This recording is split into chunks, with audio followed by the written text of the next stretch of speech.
Hey, welcome to my channel. I'm a late diagnosed autistic human being from France, and I make videos to talk about my own personal experience as a late diagnosed autistic human being. And today I'm filming in a different location. I don't have like a set filming location yet like I did in my previous house. This is where my desk is located at the moment. This is like a second bedroom, guest bedroom, but it serves as my little office for now. And so this is where I edit my videos and stuff, so it kind of makes sense to film here and like make this like my video making station where I film, and then I can start editing right away without having to move to another room or whatever. I also wanted to show my butterbeer tankard. I think that's what it's called. Cup, mug, whatever. Today I wanted to make a video about autistic support needs. The reason why I want to talk about this is because I feel like when it comes to late diagnosed autism, we hear a lot about level 1, in other words, low support needs autistics. And then the general population, when they think of autism, they tend to have an idea in their mind of high support needs, level 3 support needs autistics. That was my other cat. You've never heard him in a video before. Usually the other one makes noises. This is my other little kitty, Newt. He's having fun exploring.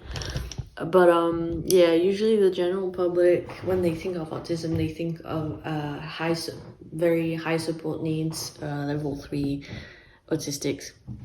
And I feel like the medium support needs autistics, level 2 autistics, aren't talked about much, and I feel like people don't really know what that can look like to be a level 2 autistic. Just to preface this, when I was given my diagnosis in February of this year by a specialist psychiatrist in England, I didn't receive a level. I'm not sure why, but usually you get a level when you get diagnosed with autism. You know, it's a flawed system. I'm sure it's not the perfect system, but that's what works best. Like, I don't think we have found another more accurate way to classify autistic people's needs.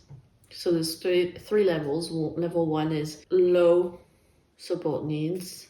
So someone who is very autonomous and might need help for a few things, but overall they can lead a pretty normal life. And when I say normal, you know what I mean. Level 2 autistic people require a more substantial amount of support, but like they're autonomous for some things, but then for other things they need like quite a bit of support to be autonomous, you know. And then level 3 autistic people require substantial amounts of support, where like they might be nonverbal, or they might not be able to live on their own. They might need like substantial support on a daily basis to do. I just started filming this video, and then the previous tenant showed up to give us his like contact details in case we receive mail for him. And I'm like in my PJs with greasy hair and my head wig jacket, and I look like shit. I didn't expect to see the previous tenant, and like I need a minute to focus on what I was doing. It's actually kind of relevant for what I wanted to talk about in this video. So as I was saying, level 2 autistics I feel like fall between the cracks. Like we're not represented a lot, either on social media or in the media and like what the general population knows. So I wasn't given a level when I got my diagnosis in England, but from what I've experienced, first of all, in the 27 years or so that I've been alive on this earth, and what I've seen from other autistic people in real life or online, because autism has become one of my main special interests. I learn about autism every single day. I spend several hours a day watching videos, making videos, reading books, going on Reddit, things like that, and talking about autism with all my loved ones until they get bored of it. So I've learned a lot about autism in the past year or so, because I'm nearing the 1-year anniversary of when I first started looking into autism seriously last year as like a serious possibility that I might be autistic, and like I started making the decision to get my diagnosis. As a matter of fact, I started the process of getting diagnosed in November, and now we're in October the following year, so it's gonna be a year soon. So in that year of doing research, I have figured out that if I were to be given a level, I would probably be a level 2 autistic, because I am autonomous when it comes to like bathing and getting dressed and stuff like that. Like there's a lot of self-care things that I don't need help with, or like not substantial need. Like I might need like moral support for it. But like I'm mostly autonomous when it comes to these. But for everything else, I need support, and like it's really difficult to put it into words exactly what I struggle with and I need support with.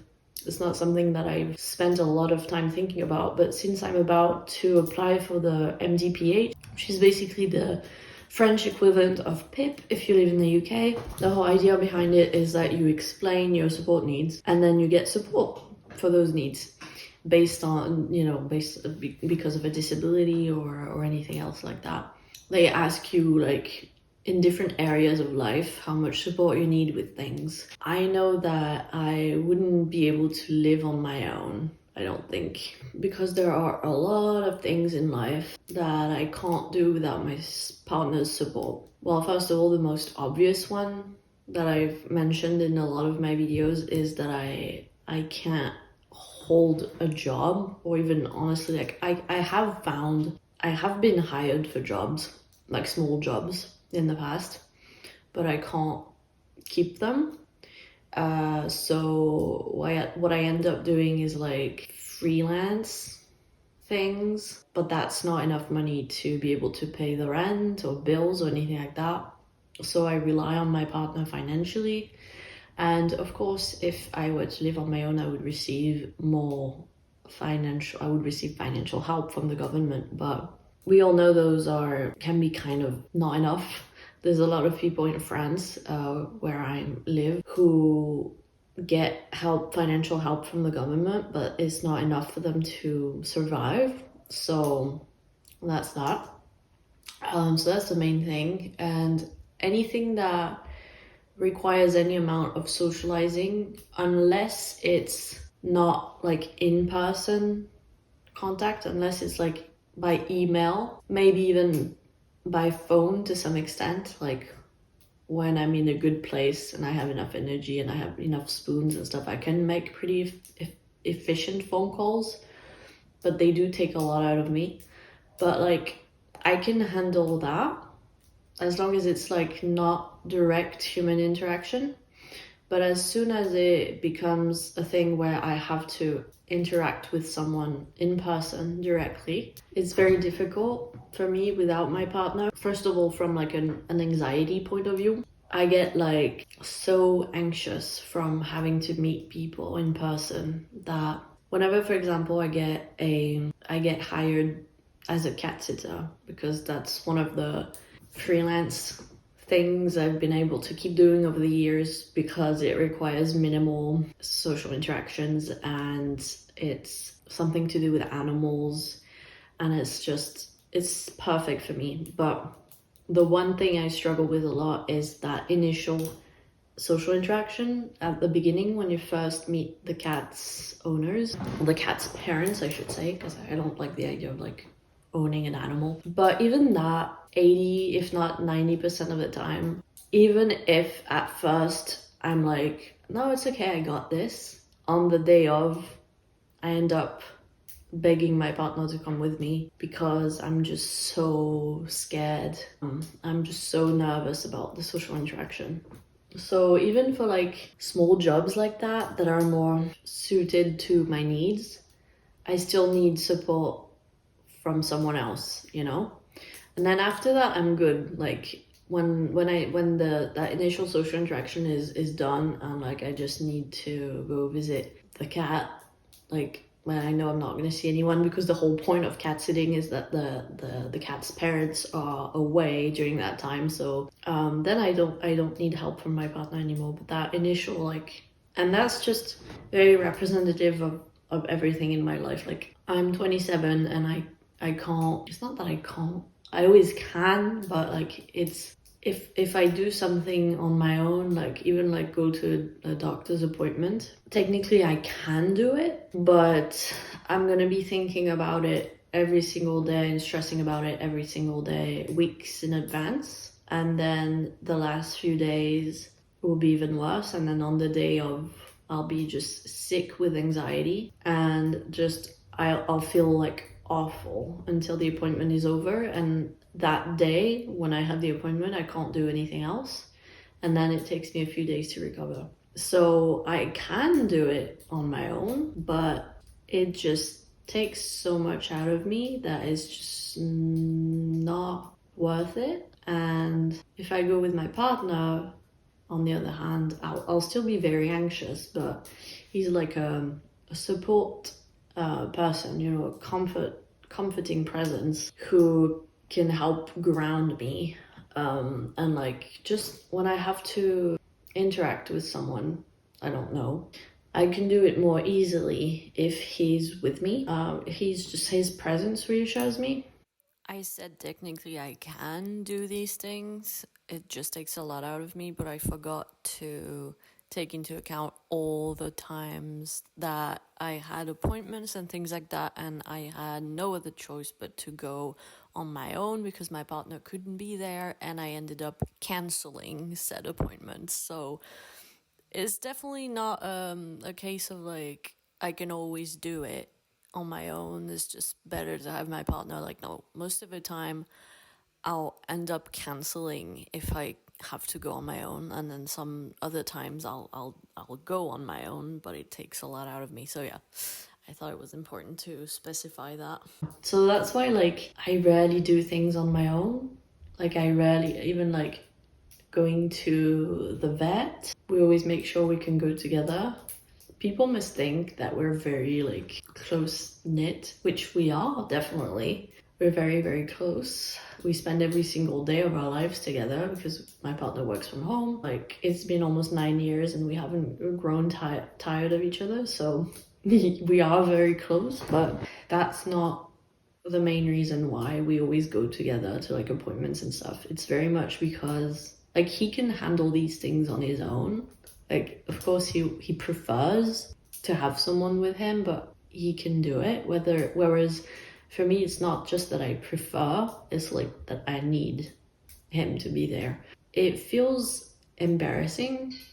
Oh, for fuck's sake. Oh my god. This video is so chaotic. I'm getting interrupted all the time by like people for deliveries and stuff.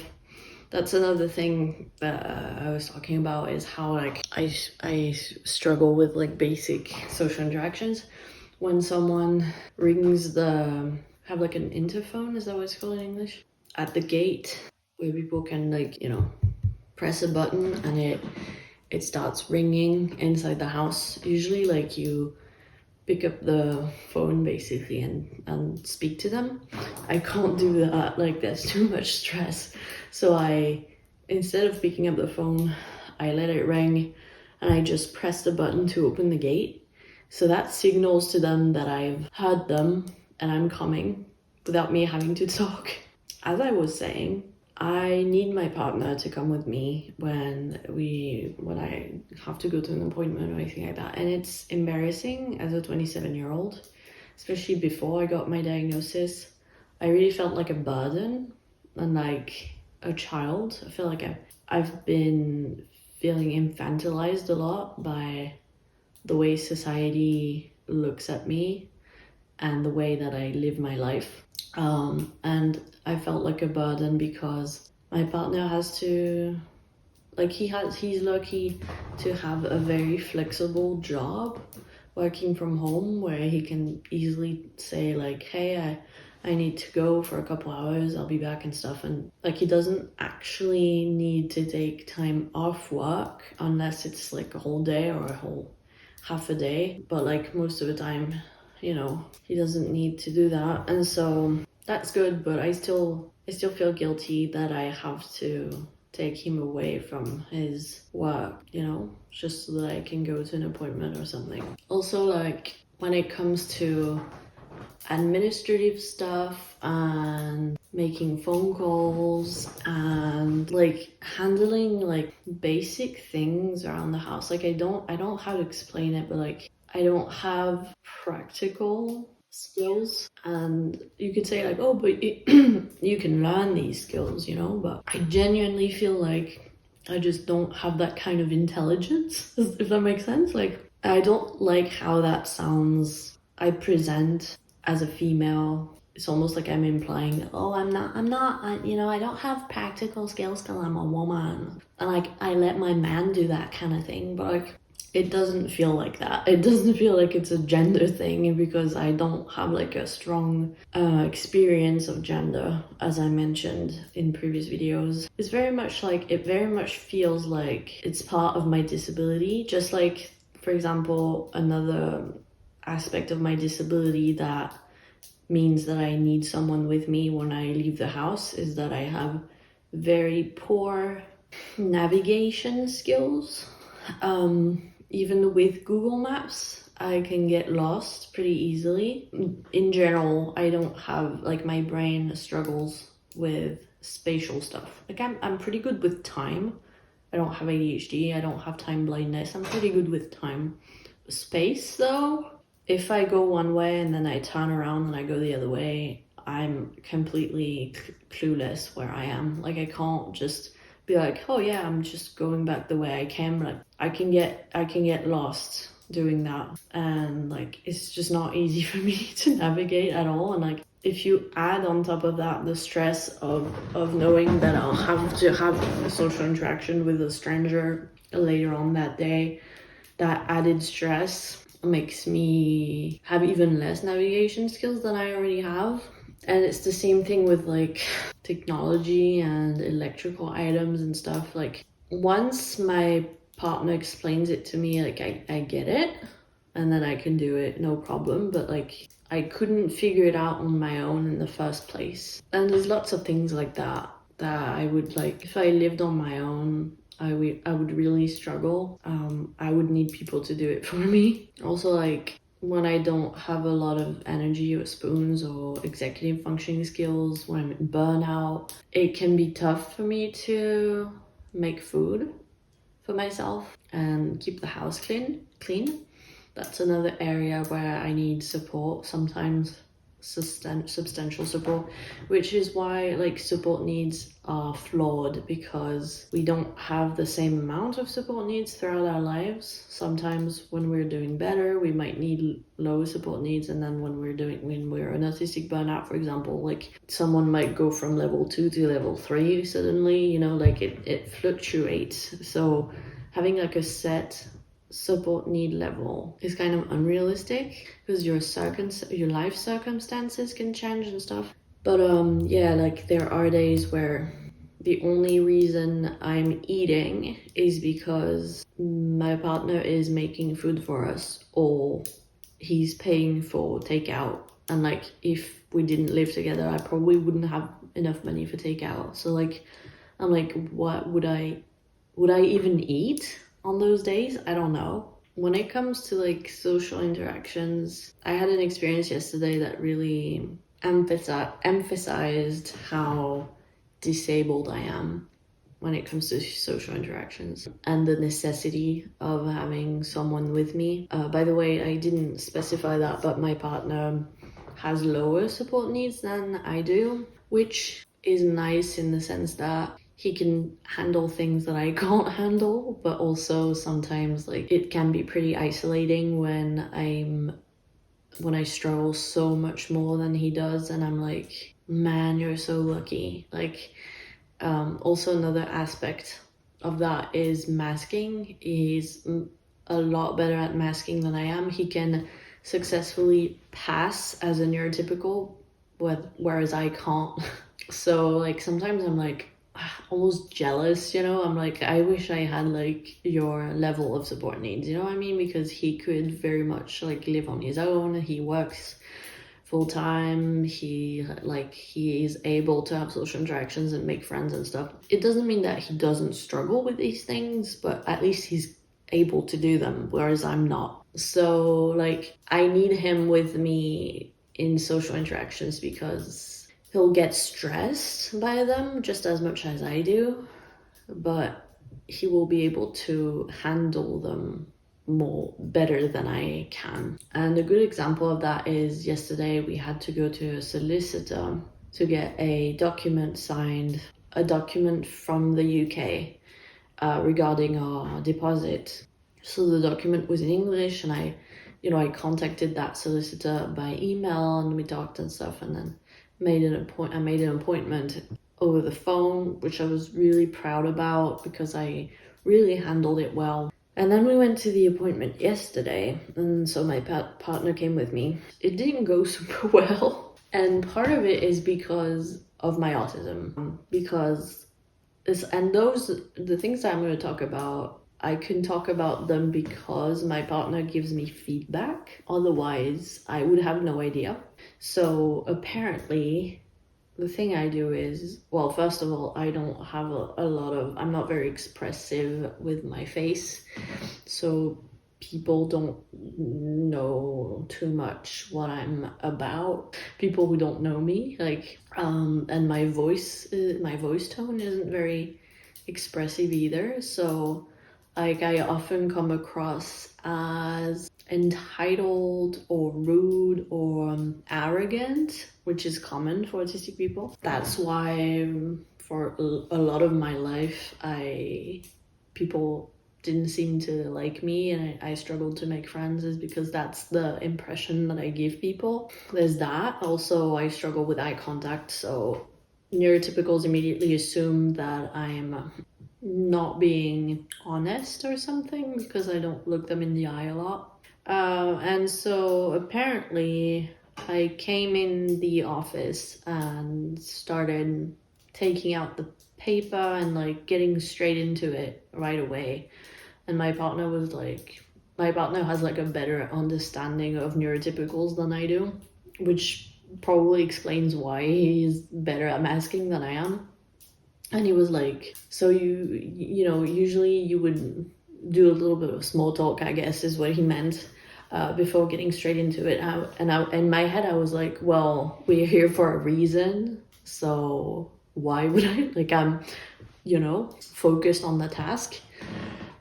Something else I should mention is that this solicitor, so I asked her like, how much would you charge for this? And she said, I'm not going to charge you anything.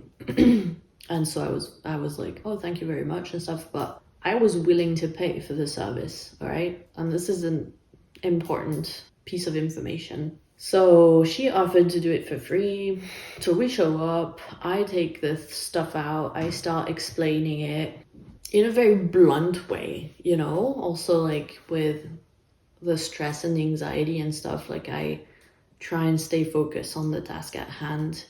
But, I'm not making much eye contact. I'm being very blunt. My hands are shaking, She starts being difficult and being like, well, I don't understand English. I don't understand English. I can't read any of this.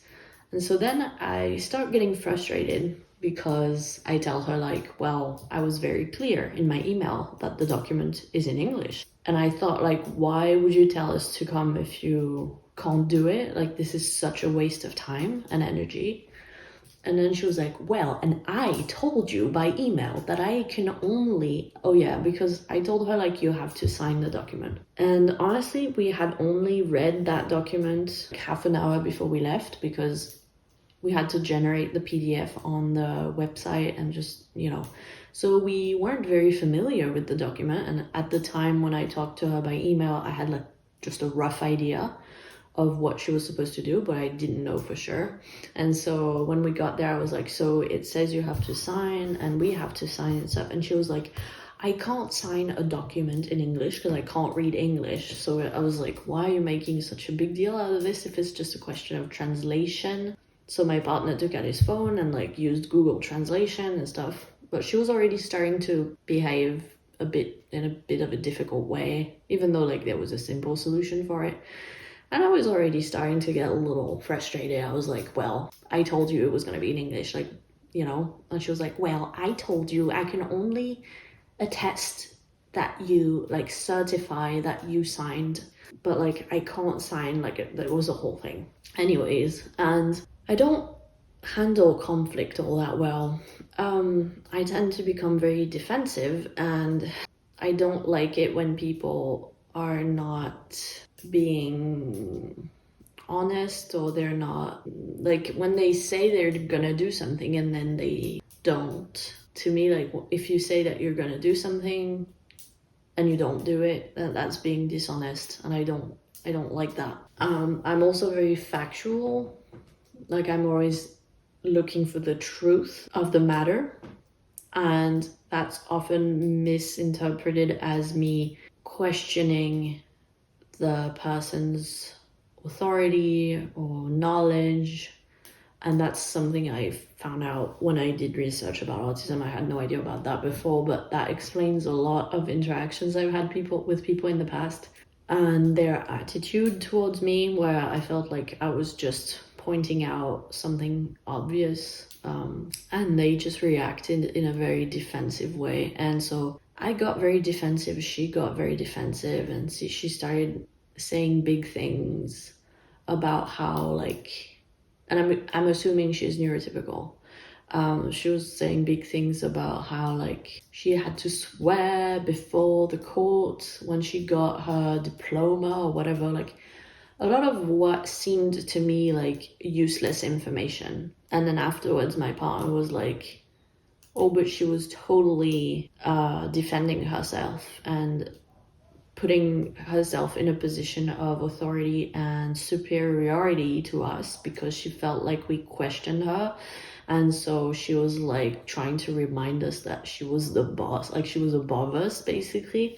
And I didn't understand any of that. Like all that subtext just went right under my nose. And also like I was so focused on the task that I just didn't register it at all until my partner explained it to me. And basically, like, there was a whole thing where, like, she made a whole deal out of not understanding English. And then even after we translated the document, she made a whole deal out of insisting on doing things the French way, even though it's a document addressed to a British entity, organization. And then at the end I was like, I put the document away and we were about to leave, and my partner was like talking to her and stuff, and I don't know why I remembered that there was a part of the document where you had to, basically it had to be done by a solicitor or a commissioner of oaths or a magistrate,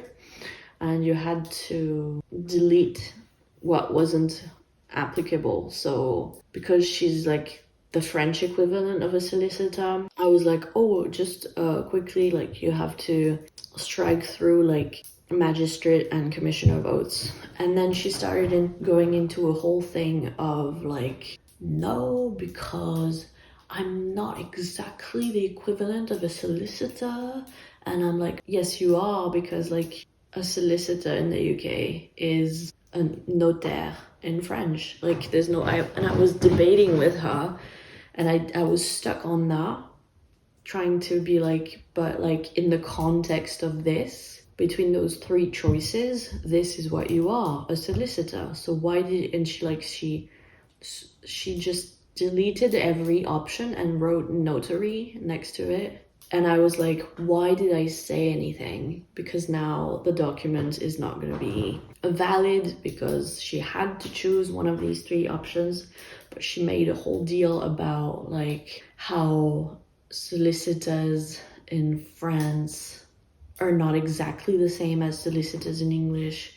And she went into a whole speech and she was like, I'm a notary. So she wrote notary. And then I didn't understand it because I was like, but in the context of this document, you're not a magistrate. You're not a commissioner of oaths. You're a solicitor. That's the closest French equivalent. And I was like repeating myself because I didn't understand like why we weren't on the same page. And my partner was kind of like, you know, like touching my arm, like being like, shut up about it, like shut up about it. But I couldn't, like in those moments, I'm like tunnel vision. I can't change my course of action, you know, like even if like I know that I shouldn't be arguing about something, I can't help it. And then afterwards, my partner was like, she was totally being like, it was like her ego speaking. She didn't want to be associated with the French equivalent of a solicitor because they have less power than a solicitor in England and stuff like that. And he was like, this was all about her ego. Like it wasn't about the document. And I couldn't see any of that in the moment, which is why I kept arguing. My partner was like, it's pointless. It was pointless. Like she was just trying to show her superiority. And like, if my partner hadn't been there, I never would have understood any of that subtext, like any of it. Like I would have been so confused and annoyed at her. And then, so she kept defending herself and like being very authoritative and stuff. And we ended up leaving. And my partner is very good at like being non-confrontational and like giving the neurotypical what they want, essentially. And I can't do that, like especially after someone pissed me off like that and like made me angry, because like she basically potentially messed up the document because of her ego. And I'm like, that doesn't make any sense. But like afterwards, my partner was like, but she did it for free. So we were automatically in a position of inferiority and like we weren't in a position to negotiate. And I was like, she offered to do it for free. Like I was ready to pay for it, but she offered to do it for free. So like that shouldn't be relevant. It's like someone being like, oh, but I gave you this beautiful Christmas present, so now you owe me a beautiful gift in return. Like you decided to give me that gift for Christmas. I didn't ask for it. It felt like that. It felt like she had graciously offered to do it for free and then she was like expecting something in return. And I was like, if you're not gonna do it properly for free, I'd rather pay for it and you do it properly. You know what I mean? Like the thing that exacerbates these kinds of social interactions is how I come across.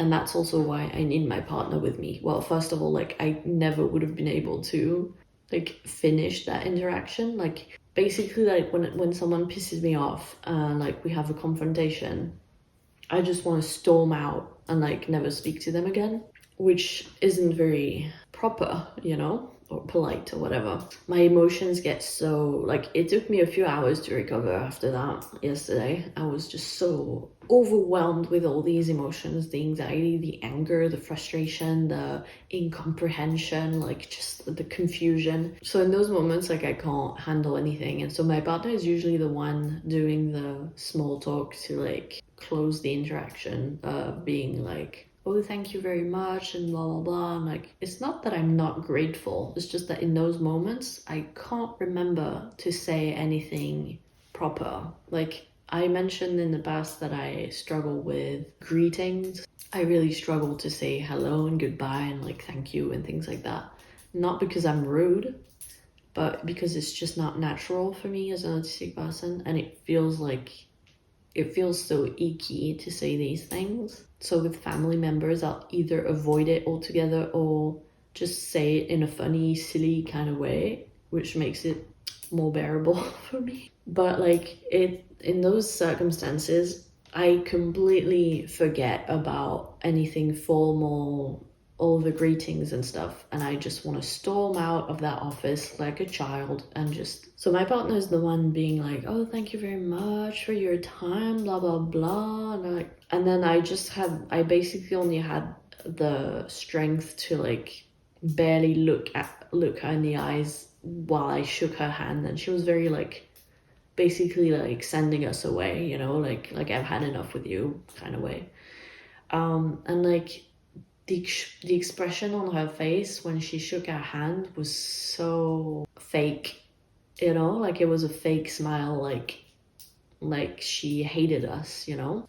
And I often have that effect on people because I communicate in a way that makes me look entitled or arrogant, or even though I'm just trying to get that thing done and I'm just focusing on the facts, I don't pick up on their subtext, so I just, you know what I mean? And I've been looking back at a lot of memories of past interactions like that where I didn't understand at the time why people didn't like me, even like within my own family. And now looking back, I'm like, oh, I think I came across in a certain way without realizing it. And they probably implied things that I missed. And so that was also interpreted in a certain way. And that happens all the time in social interactions. And that's why I need my partner with me, because I can't figure any of that out on my own. And then if we want to be successful at anything, you know, like he needs to be there, otherwise I'm gonna mess up all those interactions because I'm not gonna behave in the proper way and I'm not gonna understand all the subtext and any of that. So that's another aspect of my disability, you know. Like I can think of so many, like for the longest time I didn't understand why my half-sister didn't seem to like me. So just to give some context, I have a half-sister on my dad's side. She's 33 years older than me, so she could be my mom. I'm not in contact with her anymore, just like I'm not in contact with 99%, if not 100% of my family, to be honest. And she was always a prick to me. Not so much when I was very young, because she almost had like a motherly attitude towards me. And I'm not excluding the possibility that she might be autistic too, because my father is autistic, undiagnosed, but like, you know, he has all the traits. And so because autism is genetic, there's a good chance that my sister is also autistic, which would explain why she doesn't really have friends or doesn't live with anyone, doesn't, you know, and she's very work focused, and like she, you know, she has almost this like persona that she puts on. But anyways, I always felt like she didn't like me, and I didn't understand why, because I wasn't trying to be a certain way. I was just being myself all along. And now that I look back, especially at family dinners and stuff, like of course there's an element of jealousy from the fact that I am her sister from a different mother, and she had a lot of jealousy around my father remarrying, and she didn't get along with my mom. I mean, you could argue that she still doesn't, because there's a lot of passive aggressive stuff between them. And she was jealous because when my father had her, he was very, very young, like 20 years old or something, and he wasn't ready to be a father. And he wasn't a very good father to her. And what's funny is she thinks that because he had me late, like in his 50s, he was a better father to me. But like, I wish I could explain to her, like, he wasn't much better to me than he was to you. But in her head, because he was more present, that automatically means that he was a better father. And so she was jealous of me for that, even though like, not my fault. I didn't choose any of this. So there's an element of that, but also like at family gatherings and family dinners and stuff, I always felt like whenever I would express myself, be it through just talking or the way I presented, like my style and stuff, I used to be a lot more stylish than I am now. I had a gothic phase when I was a teenager. Like I had a phase where I would only dress in like Victorian gothic clothes, and like I was very like out there in terms of style, and I felt like my sister disapproved of everything. Like the way I dressed, the way I spoke, the things I talked about. A lot of the time I was info dumping about my special interests, let's be honest. The rest of the time when I was expressing my opinions and stuff, like I would just say what I thought about something, and then she would react in a way that I didn't really understand. And now I'm like, oh, I think she thought I was implying stuff when I wasn't. And vice versa, the fact that I wasn't picking up on the things that she was implying. So like there are a lot of memories I have of just saying stuff, honestly, because I was very uncomfortable in those moments, and I desperately wanted to come across as more confident than I was. I would say things to make conversation, like telling like anecdotes or like sharing stories of like, or talking about my interests. And it's almost like she thought there was always like an implication or a subtext that wasn't there, and I didn't understand her reactions, and now I do. Like sometimes I would just tell a story about something that happened with me and my mom because I thought it was fun to talk about, and I wanted to make conversation, and then she would react in a weird way, and I'm like, oh, maybe she thought I was implying something by telling that story, because with neurotypicals or some high masking autistic, conversations are like a minefield of saying stuff without saying it, and like showing status and like proving things. Like everything you say basically has a purpose, kind of like when you're writing a novel, which is one of the reasons why I struggled with writing fiction. Like neurotypicals rarely say stuff just to say stuff. When they're having like a superficial small talk conversation, they'll say things to convey a certain meaning or to show their status, or just to, and all of that went just way over my head. And I think people thought I was doing that too, but I wasn't. I was just saying things how they were and just being autistic essentially. And like saying things because I felt like they were relevant or they were interesting or they were fun or they were, and people must have read wrong things into them or misinterpreted them in some way. And so I feel like looking back, there are a lot of interactions I had in my life with people, be it family members or strangers, where they probably really misinterpreted what I said and I misinterpreted what they said, and then we fall into the realm of double empathy, you know? And also like misinterpreted me because of the way that I come across, and thought that I was arrogant or rude or all these things.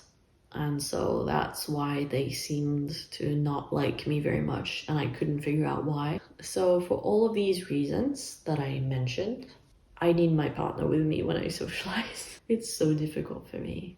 It's so difficult for me to convey what I want to say to people, and for them to get it the right way, and then for me to understand what they're saying to me correctly as well. And like, it's not only neurotypicals misinterpreting us, we also misinterpret neurotypicals. You know, that's the double empathy problem. It's like we're speaking on different wavelengths. Yeah, like without my partner, I wouldn't be able to understand any of that. I wouldn't be able to navigate any of that. I would be very confused. I wouldn't be able to get anything productive out of social interactions if he wasn't there to help. Like, for example, like he's been handling everything when it comes to our new landlord, because I know that if I'm the one doing it, I'm not gonna, like, he's not gonna have a very good impression. So I need my partner to handle these kinds of interactions so that people get the right idea. They don't have a bad impression of us. It's really difficult for me, like, handling these things on my own.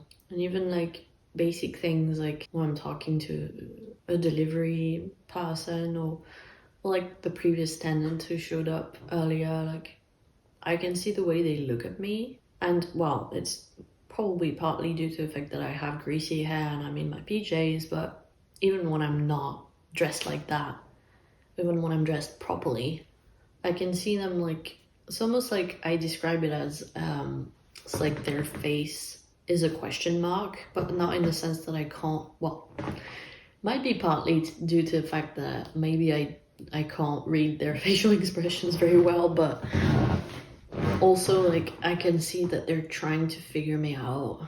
You know that scene in Sherlock, the BBC series, when Sherlock meets Irene Adler for the first time? I used to be so in love with that show. I used to know like entire scenes by heart. Like I've watched it so many times. That scene when Sherlock meets Irene Adler for the first time and he's like, she's naked and he's looking at her and it's the first time that he can't read someone and like he sees question marks everywhere. That's how I feel when people look at me, but not in a good way. And I can see them trying to figure me out and they can't.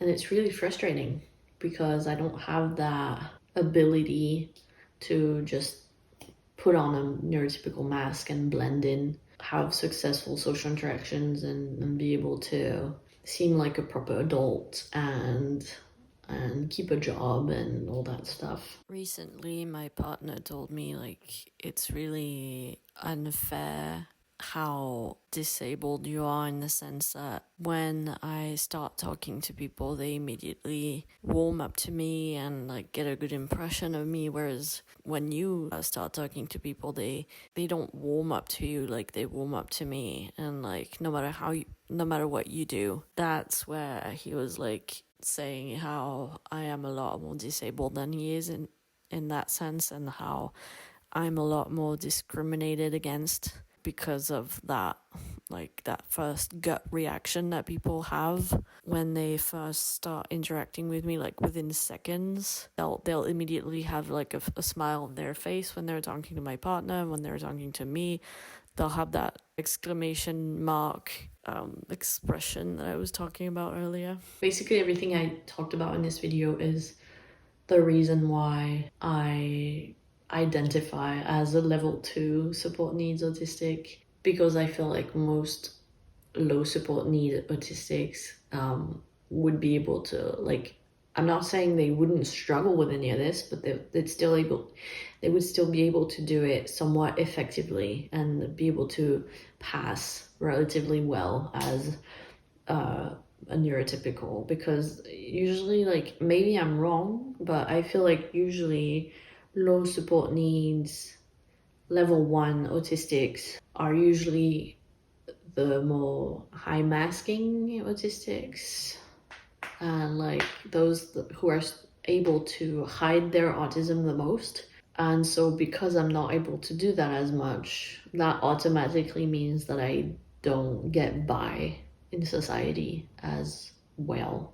The lower masking you are, the higher support needs you have, is what I'm trying to say. And I have no idea if that's accurate or not. Let me know in the comments, but that's my understanding of it anyway. Something else I wanted to talk about real quick is we're going to Disneyland Paris next month for my mother-in-law's birthday. I'm talking about this because it relates to like support needs and stuff. I was kind of apprehensive about it because I'm still in burnout, and I was like, I don't really know what to expect. I don't really know like if they have any accommodations or stuff like that. And I came across what they call a livret bleu, which is basically a guide specifically designed for autistic people. I can't express how thankful I am for that. And like it was made with like autism specialists and stuff. Let me tell you, that guide is a godsend. Like, it's so good. Like, basically, it tells you, like, first of all, for each attraction and each roller coaster and each restaurant within the park, it tells you like how intense it is sensory wise. So they have like a grading system from 1 to 4, 1 being the not too intense sensory wise and 4 being like very intense sensory wise, so you know what to expect. And like they tell you like for each sense, they tell you like this is very loud, this is very, there's lots of smells, this is like visually very stimulating, or like this has like surprise effects, this has like you're gonna get water on you, like, so you know exactly what to expect in each attraction. So like in the past when I went to parks and stuff like that, I would be so hesitant to do any kind of ride or roller coaster because I didn't know what to expect. And like I've had times where I literally started crying in the park. And also like it tells you like if you need a quiet spot to recover, you can go to these places in the park, like almost like a sensory room type thing. And like these restaurants have like a quiet area and these are pretty noisy, and like it's so good. It's so so good, and like that gave me so much peace of mind. You can also like wear a bracelet with your name on it and the name of the person accompanying you and their contact details. For example, if you're nonverbal and you get lost, then you can go to a cast, they call them cast member at Disneyland, and show them your bracelet, and they'll call the person accompanying you. Like, you know, it's like really well thought out.